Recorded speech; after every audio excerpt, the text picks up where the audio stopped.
America के राष्ट्रपति चुनाव में जीत के बाद डोनाल्ड ट्रंप ने अपनी ड्रीम टीम बनानी शुरू कर दी है। ट्रंप सरकार में कारोबारी एलन मस्क और भारतवंशी विवेक रामास्वामी की क्या भूमिका होगी, इसे लेकर नवनिर्वाचित राष्ट्रपति ने बड़ा ऐलान किया है। अपनी टीम में उन्होंने अपने दो कारोबारी दोस्तों एलन मस्क और विवेक रामास्वामी को सबसे बड़ी जिम्मेदारी सौंपी है। ट्रंप ने कहा है कि मस्क और रामास्वामी गैर जरूरी खर्च पर लगाम लगाने वाले डिपार्टमेंट ऑफ गवर्नमेंट एफिशिएंसी को लीड करेंगे। ट्रंप ने एलन मस्क और रामास्वामी को सौंपी गई जिम्मेदारी की तुलना अमेरिका के पहले परमाणु बम बनाने वाले द मैनहट्टन प्रोजेक्ट से की है।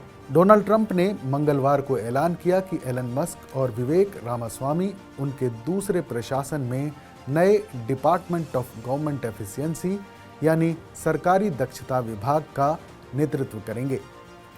ट्रंप ने कहा कि ये दोनों अद्भुत अमेरिकी मेरे प्रशासन के लिए सरकारी नौकरशाही को खत्म करने, गैर ज़रूरी विनियमनों यानी रेगुलेशंस को कम करने, बेकार के खर्चों में कटौती करने और संघीय एजेंसियों का पुनर्गठन करने का रास्ता मजबूत करेंगे। ट्रंप ने कहा कि ये सरकार में बहुत बड़ा बदलाव लाएगा। 4 जुलाई 2026 तक कई सारी कटौती और मौजूदा एजेंसियों में नई क्षमता के जरिए फेडरल ब्यूरोक्रेसी में व्यापक बदलाव होगा।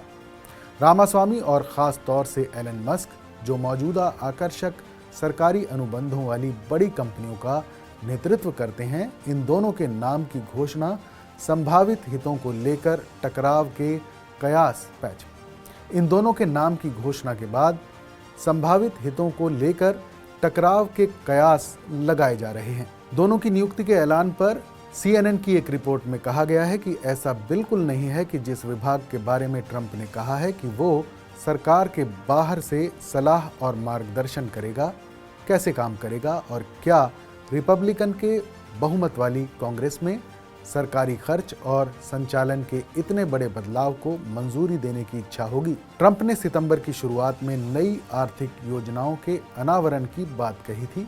उसी के हिस्से के रूप में एक सरकारी दक्षता आयोग बनाने का प्रस्ताव भी रखा गया था। उस वक्त उन्होंने कहा था कि मस्क ने व्हाइट हाउस में वापसी सुनिश्चित करने के लिए इसका नेतृत्व करने पर सहमति जाहिर की थी। मंगलवार रात को ट्रंप के बयान में एलन मस्क के हवाले से कहा गया था कि इससे सिस्टम में और सरकारी बर्बादी में शामिल सभी लोगों में सदमे की लहर दौड़ जाएगी, जो कि बहुत सारे लोग हैं। रामास्वामी ने अपने एक्स पोस्ट में अलग से एक नारे के साथ जवाब दिया, जिसे वो अक्सर अपने राष्ट्रपति अभियान के दौरान संघीय एजेंसियों को खत्म करने के लिए इस्तेमाल करते थे। उन्होंने लिखा, इसे बंद करो। एलन मस्क और रामास्वामी पर डोनाल्ड ट्रंप काफ़ी भरोसा करते हैं। ट्रंप ने डिपार्टमेंट ऑफ गवर्नमेंट एफिशिएंसी यानी DOGE की बात करते हुए कहा कि ज़्यादा क्षमता और कम ब्यूरोक्रेसी वाली सरकार अमेरिका की आज़ादी की 250वीं वर्षगांठ पर देश के लोगों के लिए सबसे बेहतरीन तोहफा होगा। उन्होंने अपने बयान में लिखा है कि मुझे विश्वास है कि वो कामयाब होंगे। मस्क और रामास्वामी की भूमिका को लेकर डोनाल्ड ट्रंप के इस ऐलान से कई सवाल उठ रहे हैं। सबसे अहम ये कि अमेरिका में मौजूदा वक्त में ऐसा कोई विभाग नहीं है।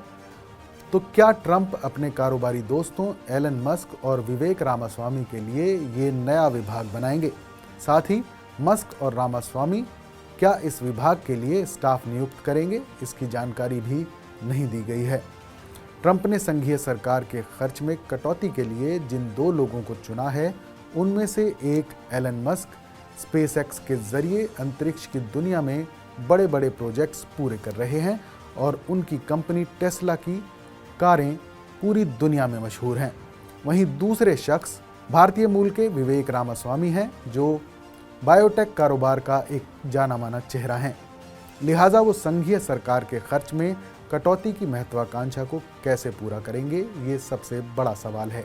साथ ही क्या वो अपने कारोबारी हितों को साधने के लिए अपने पद का गलत इस्तेमाल नहीं करेंगे, ये भी सवाल उठ रहे हैं।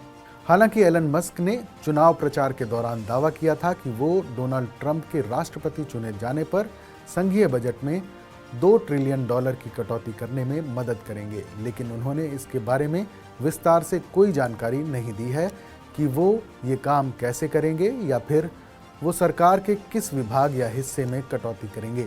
सरकार के खर्च में कटौती और रीस्ट्रक्चर का काम कैसे किया जाएगा, इसे लेकर भी फिलहाल कोई विस्तृत योजना पेश नहीं की गई है। लेकिन डोनाल्ड ट्रंप ने अपने इस महत्वाकांक्षी प्रोजेक्ट की तुलना द मैनहट्टन प्रोजेक्ट से करके इसकी अहमियत को काफ़ी बढ़ाकर दिखाने की कोशिश की है।